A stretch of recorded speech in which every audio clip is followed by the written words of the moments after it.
same time. He would put pieces down, he'd come back to them. And so these are, he wrote them in his early 50s. He died, I don't know, kind of in his mid to late 50s. And so it's really towards the end of his life that he sat down to work on these sonatas. And so that's sort of kind of where they are in terms of his work. And then, he's kind of, famously deaf, right? Like, everybody knows that.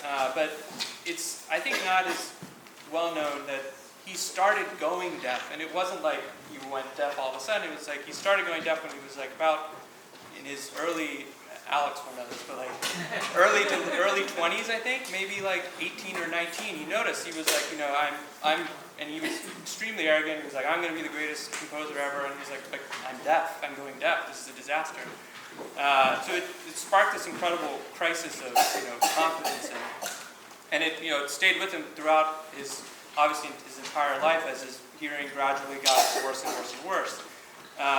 And it forced him to sort of, he was already, I think, an unsociable person, kind of like not very good at keeping relationships with people, He's sort of the type of person who, like, I don't want you ever to call me again, and he, like, shows up at your house. Like, I don't want to see you ever again, So he was constantly burning bridges with people, and so by the time he's, sitting down to write these works, he's pretty isolated, basically completely deaf.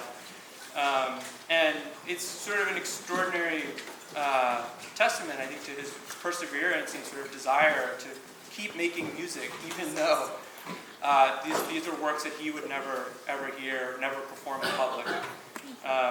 So that's sort of the context of the piece. It's in 3 movements. The first 2 movements are connected together, like there won't be any break in the sound. The first movement's about 4-ish minutes, the second movement's about 2.5 minutes. And then the last movement is, there will be a break, it'll be clear. It's a theme and variation. So there'll be a short theme and then there'll be 6 variations which will spin off of that theme. So this is it. This is Beethoven's Opus 109. And Jiyoun is following the pages. In case I haven't remembered.